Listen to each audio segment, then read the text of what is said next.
Bismillahirrahmanirrahim. Assalamu alaikum warahmatullah. Review exercise 3 according to the new syllabus of class 9th.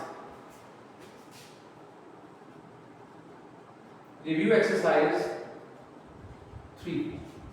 Question number 2 है सबसे पहले write each of the following sets in tabular forms. हमने ये जो set हमें दिए जा रही हैं जैसे कि पहला है हमारे पास x is such that x हमारे पास इक्वल है टू n के और n बिलोंग करता है नेचुरल नंबर के। हमें इनको नंबर की शक्ल में लिखना है। लेट्स सी, हमें जो वैल्यू दी जा रही है n की वो बिलोंग्स टू है नेचुरल नंबर्स। तो नेचुरल नंबर आप लोगों को इल्म है वो है 1 2 3 4 अप टू सो ऑन। अब यहाँ पे जहाँ पे हमारे पास n मौजूद है वहाँ पे आपने 1 2 3 4 ये पुट कर देना है। तो आपके पास 2 × 1 2 आ जाता है, 2 × 2 4 6 8 up to so on. Let's see its part number 2. X is such that x equal है 2m plus 1 के और साथ ही साथ जो m है वो belongs to next number again. So हमारे पास वैल्यू है 2m plus 1. हमें यहाँ पे m की जगह पर 1 2 3 4 up to so on ये वैल्यूज पुट करनी है। अगर हम पुट कर लेते हैं यहाँ पर सबसे पहले 1 प्लस 1 कर दिया जाए तो ये हमारे पास 3 बनता है। 2 × 1 2 प्लस 1 3। अगर 2 पुट कर दिया जाए 2 2 is 4 plus 1 it is 5 and it is 7 it will be 9. So you have the answer as 3 5 7 9 and so on. Let's see the part number 3. part number 3 में हमें कहा जा रहा है कि x is such that x हमारा है equal 11n के और साथ ही साथ n जो है वो बिलोंग्स टू होल नंबर्स। आप लोगों को होल नंबर्स के बारे में इल्म होगा कि होल नंबर जो है वो नंबर्स हैं जो कि 0 से स्टार्ट लेते हैं और पॉजिटिवली बढ़ते चले जाते हैं। तो आगे में कंडीशन दी जा रही है एंड n जो है वो लेस देन 11 है।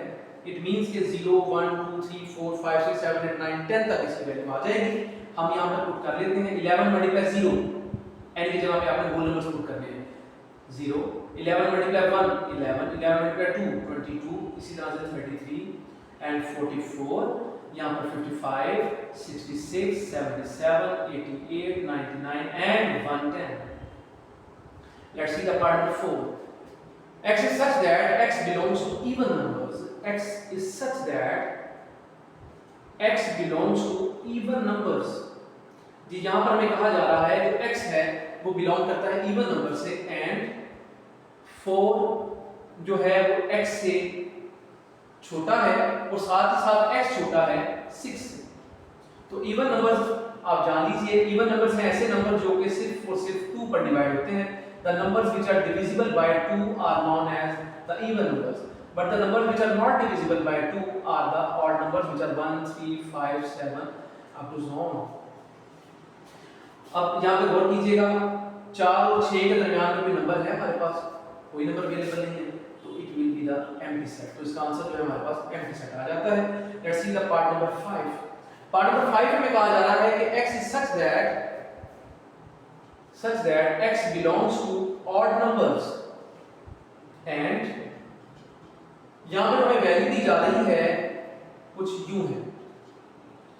तो अगर गौर किया जाए तो हमें पता है कि 5 और 7 के दरमियान में कुछ नहीं आता, then it is also the empty set.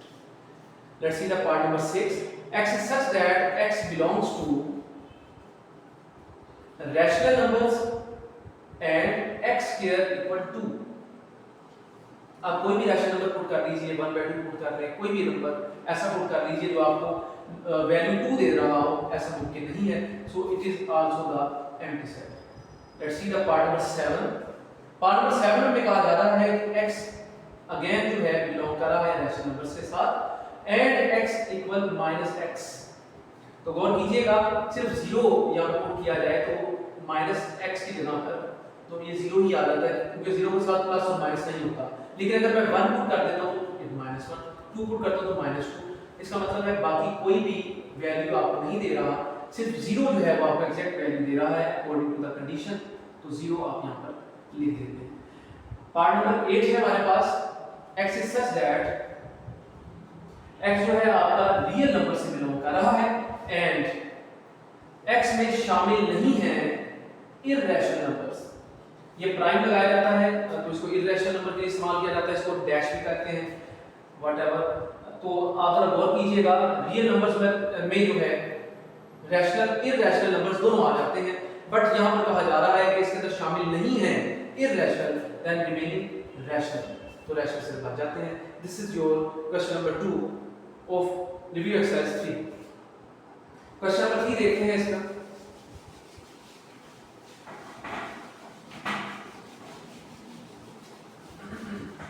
Sets की प्रैक्टिस करना बहुत जरूरी है आप लोगों के लिए।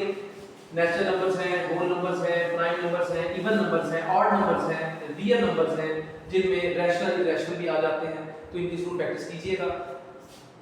क्वेश्चन नंबर 3 इसका पार्ट नंबर 1 करने से पहले हमें कुछ सेट्स दिए जा रहे हैं। यूनिवर्सल सेट है हमारे पास 1 2 3 4 5 6 7 8 9 और 10। ए दिया जा रहा है सेट, इसकी वैल्यूज जो है हमारे पास गिवन है वो 2 4 6 8 एंड 10। फिर बी एक सेट दिया जा रहा है, इसकी वैल्यू जो है हमारे पास एक तरतीब में नेचुरल नंबर्स हैं अप टू 5। फिर एक सी हमें दिया जा रहा है, ये ऑड नंबर्स आप लोगों को गिवन है अप टू 9। हमें पार्ट जो 1 दिया जा रहा है वो है ए का complement, it is u minus a। यहाँ पे वैल्यू पुट कर दीजिएगा, u की वैल्यू है 1 2 3 4 5 6 7 8 9 एंड 10। इसमें से माइनस कर देंगे आप 2 4 6 8 और 10। So your answer will be, आपका आंसर क्या आ जाएगा 2 4 6 8 10। इसमें से सब्ट्रैक्ट कर दें तो 2 निकाल देंगे, यहाँ पे 1 है 3 है 5 है 7 है 9 है, ये बच जाते हैं, बाकी आप लोगों ने सारे सब्ट्रैक्ट कर दिए। पार्ट नंबर हमारे पास 2 है b का complement, it is u minus b the same way that we have adopted in the part 1। Yes, minus कर देंगे इसमें से 1 2 3 4 एंड 5। गौर कीजिएगा, अगर हम लोग 1 2 3 4 5 निकाल दें तो बाकी हमारे पास 6 7 8 9 and 10, these are the remaining elements। Part number 3 है हमारा a union b।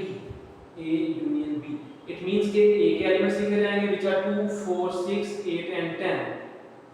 Union b के एलिमेंट्स लिख दीजिएगा which are 1 2 3 4 5 1 2 3 4 and 5। तो यूनियन मींस कि हमने सारे कलेक्टिवली लिखने हैं तरतीब के साथ रिपीटिंग 1। गौर कीजिएगा 1 2 3 4 5 6 8 and 10। जी, हमारे पास पार्ट नेक्स्ट आ जाता है, it is part number 4। Question है a minus b, what is a minus b। a की वैल्यू आपके पास है 2 4 6 8 और 10। इसमें से माइनस करना है आपने b को which is 1 2 3 4 and 5। देखिए यहाँ पर 2 4 मौजूद है, 2 4 यहाँ पर भी मौजूद है, बाकी इसके एलिमेंट्स से हमें कोई फर्क नहीं पड़ता। हमने a के एलिमेंट्स यहाँ पे लिखने हैं basically which are 6 8 and 10। Part number 5 it is a intersection c। a के एलिमेंट्स पहले पुट कर लीजिएगा, इंटरसेक्शन c के एलिमेंट्स पुट कर दीजिएगा। जरा गौर कीजिए, कोई भी वैल्यू इनमें कॉमन है, अगर कोई भी वैल्यू कॉमन नहीं है इट मींस के एम्प्टी सेट आ जाता है इसका आंसर। पार्ट नंबर है 6 a complement union c complement, a complement union c complement. देखिए हमने a का कंप्लीमेंट यहां पर फाइंड किया था, ये आ जाता है। c का कंप्लीमेंट यहां पर फाइंड कर लेते हैं सबसे पहले। c complement means u minus c। यहां पे u के पहले यानी यूनिवर्सल सेट के एलिमेंट्स लिखे जाएंगे which are from 1 to 10। इसमें से सब्ट्रैक्ट कर देंगे आप 1 3 5 7 9, so you will get the even numbers remaining, क्योंकि आपने ऑड नंबर्स सब्ट्रैक्ट कर दिए इसमें से। ये सब्ट्रैक्ट कर दिए 1 3 5 7 9, बाकी 2 4 6 8 10 आपके पास रिमेनिंग है। हमने मालूम करना है a complement union c complement. a complement की वैल्यूज हैं 1 3 5 7 9 यूनियन जी हमारे पास ये वैल्यूज है 2 4 6 8 10। गौर कीजिएगा ये तो तमाम हमारे पास 1 to 10 आ जाते हैं, 1 2 3 4 5 6 7 8 9 एंड 10। तो इसका मतलब है हमें इन तमाम लिखने पड़ेंगे, ये यूनिवर्सल सेट ही बन जाता है आपका। जी हमारे पास नेक्स्ट है पार्ट नंबर 7। पार्ट नंबर 7 में कहा जा रहा है कि ए कंप्लीमेंट यूनियन सी। हम लोगों ने ए का कंप्लीमेंट का आंसर जो है हमने उसके साथ यूनियन ले लेना है सी का। ए के कंप्लीमेंट की जो वैल्यू आप लोगों ने यहाँ पे फाइंड की हुई है, जरा लिख लीजिएगा। सबसे पहले ए का कंप्लीमेंट है 1 3 5 7 9। अगर आपको क्वेश्चन अकेला आता है तो आपको ये वैल्यू निकालनी पड़ेगी। यहाँ पे हमारे पास मौजूद है तो हम उसको वैसे ही लिख रहे हैं यूनियन। अब सी की वैल्यू आपके पास है 1 3 5 7 and 9। So what will be the answer? Both have the same values and आप यूनियन फाइंड कर रहे हैं, तो इट मींस कि हमें यही दोबारा से लिख देना पड़ेगा। Last part number 8, u। जो u है यानी यूनिवर्सल सेट है, आपने इसका कंप्लीमेंट फाइंड करना है। It means u minus u। मतलब ये हुआ कि आपने 1 2 3 4 5 6 7 8 9 10 में से माइनस कर देना है इसी को दोबारा से। तो आप माइनस करके देखें क्या बचता है, कुछ भी नहीं, empty set. So this is your question number 3 of review exercise 3। Question number 4 करते हैं।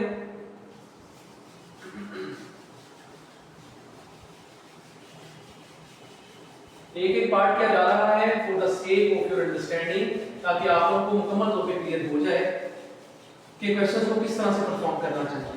इनकी प्रैक्टिस जरूर कीजिए ताकि आप लोग बेहतरीन अंदाज में अपने पेपर में परफॉर्म कर सकें। Let's see the question number 4। Using the Venn diagrams, if necessary find the single sets equal to the following. हम लोगों को यहाँ पे वेन डायग्राम्स का इस्तेमाल करना है। Let's see how to use the Venn diagrams for the part number 1 A complement. A के कंप्लीमेंट के लिए वेन डायग्राम क्या बनेगी? जैसे कि आपको पता है कि ये हमारे पास यूनिवर्सल सेट है सारा, इसके अंदर एक हमने सेट ले लिया विच इज ए। ए के कंप्लीमेंट का मतलब है u में से a को निकाल दिया जाए, यानी कि u के तमाम एलिमेंट्स लिख दिए जाएं, लेकिन उनमें से क्या आपने सेपरेट कर देना है या निकाल दिया जाएगा, that is a। So this is the Venn diagram for that. इसी तरह से a इंटरसेक्शन हमारे पास u means universal set, the same वे ये हम बना लेंगे। इसका मतलब ये हुआ कि हम लोगों ने जब भी यूनिवर्सल सेट, अगर आपके पास 1 2 3 4 5 है, ये यूनिवर्सल सेट है आपके पास, a अगर आपके पास मौजूद है 1 2 3, तो गौर किया जाए ये हमारे पास मौजूद है यूनियन के लिए, सॉरी इंटरसेक्शन के लिए हमारे पास मौजूद है, कॉमन वैल्यूज हमारे पास मौजूद हैं। इट मींस कि आप सिर्फ और सिर्फ यहाँ पे क्या करेंगे, a को शेड कर देंगे। तो this is the a intersection u। इसी तरह से हमें नेक्स्ट हमें दिया जा रहा है पार्ट नंबर 3 है, गौर कीजिएगा। पार्ट नंबर 3 इसमें कहा जा रहा है कि हमें फाइंड करना है a यूनियन यूनिवर्सल सेट। तो इट इज वेरी इजी कि हमारे पास जो है यहाँ पे a आ जाता है, यहाँ पे यूनिवर्सल सेट हमारे पास आ जाएगा। अब यहाँ पे इस सब को शेड कर दिया जाएगा क्योंकि यूनियन फाइंड किया जा रहा है, तो a के तमाम एलिमेंट्स जो है इसमें भी आ जाएंगे। तो अब हम लोगों ने फाइंड करना है a यूनियन एम्प्टी सेट। तो इसकी वेन डायग्राम की तरह गौर कर लीजिएगा, universal set and this is the a। जब आप एम्प्टी सेट जिसमें एलिमेंट्स ही कोई नहीं है उसका अगर यूनियन लेते हैं a के साथ, इट मींस a ही बाकी रिमेनिंग है, तो आप सिर्फ a को ही शेड कर देंगे। हमारे पास लास्ट इसका पार्ट है पार्ट नंबर 5। इसमें कहा जा रहा है कि एम्प्टी सेट का इंटरसेक्शन निकालें एम्प्टी सेट के साथ। सबके दोनों के पास जो है किसी किस्म के एलिमेंट्स तो है नहीं, तो इट मींस कि इसकी वेन डायग्राम पॉसिबल नहीं है, it has know Venn diagram. So this is your question number 4 of exercise 3, जो रिव्यू एक्सरसाइज है आपके 3, उसका क्वेश्चन नंबर 4 है। अब क्वेश्चन नंबर 5 करते हैं। वेन डायग्राम काफी आसान है, वेन डायग्राम मुश्किल नहीं है, इनकी प्रैक्टिस है, बस एक दो दफा कर दी जाए तो ये बहुत आसानी से समझ आ जाती है। अब क्वेश्चन नंबर करने जा रहे हैं 5। Use Venn diagram to verify the following. अब हमें दोबारा से इनको वेरीफाई करना है by using the Venn diagrams. Let's see its part number 1, it is a minus b। Equal है ए यूनियन बी का complement. First of all we will take the left hand side, it is A minus B. हमारे पास यहां पर दो sets हैं जो कि ओवरलैप कर रहे हैं, एक ए है और एक बी है, ये इनकी ओवरलैपिंग है। हमने ए में से बी को निकाल देना है, इट मींस कि हमने सिर्फ और सिर्फ वो एलिमेंट्स लिखने हैं ए के जो कि बी में शामिल जो है नहीं होंगे। इट मींस कि हमारे पास ए के वो एलिमेंट्स सिर्फ आ जाते हैं जैसे 1 2 3 4 5 है, और बी के हमारे पास जो एलिमेंट्स आ जाते हैं जी वो है हमारे पास 4 5 6। तो आपको पता है जब हम a माइनस बी करते हैं तो हमें 1 2 3 4 5 लिखना है पहले, इसमें से माइनस कर देना है 4 5 6 को। तो हमें क्या निकालना है, सिर्फ 4 जो कि ओवरलैप कर रहा है या जो शामिल है b के अंदर। तो इसको हम निकाल देंगे, ये हमने निकाल दिया। बाकी हम लोगों ने सिर्फ शेयर कर देना है जो a है। इसका जो राइट हैंड साइड में हमें बताया जा रहा है वो यूं है कि a यूनियन b का कंप्लीमेंट। गौर कीजिएगा, ए बी, पहले सिनेरियो को समझ लीजिए। बी के कंप्लीमेंट का मतलब ये है, ये रहा आपका बी का कंप्लीमेंट। इसका मतलब ये हुआ कि आपने बी को एक्सक्रीट कर देना, ये बी सारे का सारा आपने निकाल देना है। लेकिन जब हम यूनियन करते हैं इसका ए के साथ, जैसे कि अभी आपने देखा कि 1 2 3 4 5 6 अगर हमारे पास वैल्यूज हैं, या 1 2 3 4 5 हमारे पास वैल्यूज हैं ए की, और यहाँ पर b है हमारे पास, इट इज 1, बल्कि इसकी वैल्यू अगर 4 5 6 की ले लें जिसे हमने पहले ली। अब हम इसका यूनिवर्सल सेट एक बना लेते हैं। यूनिवर्सल सेट जो है हमारे पास वो है 1 2 3 अप टू सो ऑन 10 तक। तो गौर कीजिएगा, सबसे पहले b का कंप्लीमेंट निकालेंगे तो आप इसमें से ही वैल्यूज निकाल लीजिए। तो बाकी क्या बचता है आपके पास 1 2 3 4 5 6 निकालेंगे, 7 8 9 एंड 10। अब आपने क्या करना है, यहाँ पे यूनियन ले लेना है ए के साथ, इसका एक सा यूनियन बना लीजिएगा। तो 1 2 3 4 5 7 8 9 10। इट मींस कि यहाँ पे जो वैल्यू नहीं आई है वो है 6 एक वैल्यू नहीं आई, बाकी तमाम की तमाम वैल्यूज आ गई हैं।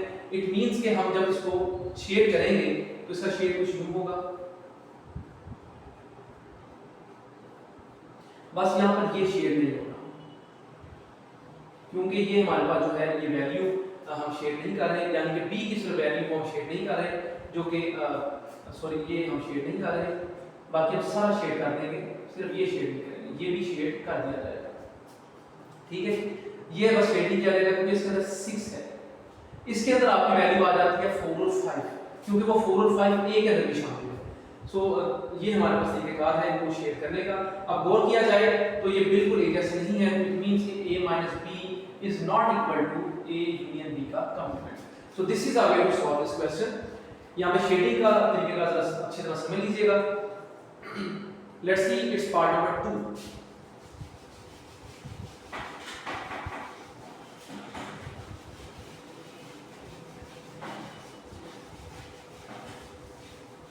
जी पार्ट नंबर 2 है a माइनस b का कंप्लीमेंट इंटरसेक्शन b इक्वल है b के। देखिए बेहतर तो ये है कि आप एक सिनेरियो इसका समझ लीजिएगा दोबारा से। हमारे पास ये u है, this is a and this is b।